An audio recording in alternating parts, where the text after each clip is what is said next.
देखो क्वेश्चन दिया है, यदि एक समांतर श्रेणी का 10वां पद 52 है तथा 17वां पद 13 है, नहीं 17वां पद 13वें पद से 20 अधिक है, तो समांतर श्रेणी ज्ञात कीजिए।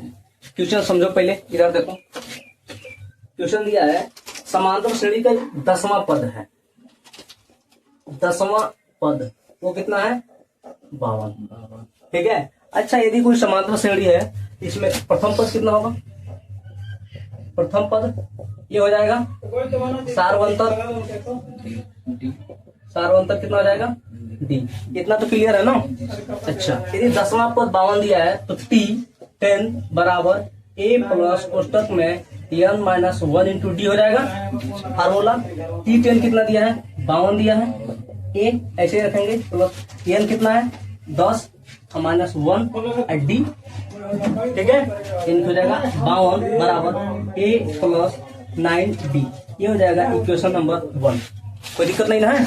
फिर आगे क्वेश्चन में दिया है तथा 17वां पद 13वें पद से 20 अधिक है, यहाँ लिखते हैं इसको।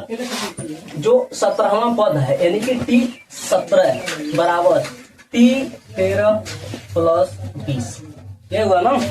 17वां पद 13वें पद से 20 अधिक है, तो समांतर श्रेणी ज्ञात करना है।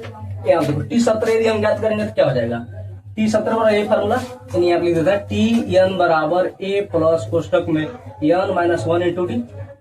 किसी भी श्रेणी का हम कोई भी पद ज्ञात कर सकते हैं, इससे कर सकते हैं ना। तो T17 है तो यानी कि T17 यानी कि a plus 17 minus 1 into D बराबर T13 कितना हो जाएगा, वैसे ही a plus 13 minus 1 into D plus 20। कोई दिक्कत है इसमें नहीं है, यानी कि a प्लस 16d बराबर a प्लस 12d प्लस 20। यहाँ तक बताओ कोई दिक्कत परेशानी नहीं है। इस a से इस a को हम काट देंगे, यहाँ पे देखो 16d, इसको इधर लेकर आओ कितना हो जाएगा 12d बराबर 20। जब 16 में से 12 जाएगा कितना बचेगा 4d बराबर 20, यानी कि 4 बचे 20, यानी कि d बराबर कितना हो जाएगा 5। इसका मान समीकरण 1 में रख दो, समीकरण तो यहाँ पे है 52 बराबर a प्लस 9d, यहाँ पर रखो 52 बराबर a प्लस 9d की जगह पे 5, यानी कि हो जाएगा a बराबर 52 माइनस 5 9 45, यानी कितना हो जाएगा 7 हो जाएगा।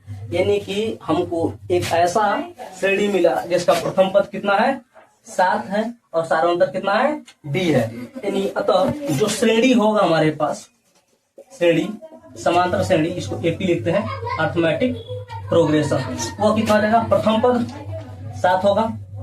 अच्छा द्वितीय पद बराबर 7 में जब 5 जोड़ेंगे तो द्वितीय पद आएगा, अगला पद ऐसे होता है ना, ये होता है a, फिर होता है a प्लस डी, फिर अगला होता है a प्लस 2d, उसके बाद फिर होता है a प्लस 3d। क्योंकि इन सबका डिफरेंस जाके देखो, यानी इसका डिफरेंस, इसका डिफरेंस, इसका डिफरेंस, सबका डिफरेंस d है ना। और यही तो है समांतर श्रेणी का पहचान, उसके बीच का जो अंतर है वो बराबर होना चाहिए, ठीक है। यानी प्रथम पद 7 होगा, इसमें 7 जोड़ो कितना हो जाएगा 12 हो जाएगा, 7 में 5 जोड़ना है, इसमें फिर 5 जोड़ो कितना हो जाएगा 17 हो जाएगा, 5 जोड़ोगे तो 22 हो जाएगा। ऐसे ही यह श्रेणी आता रहेगा, ठीक है।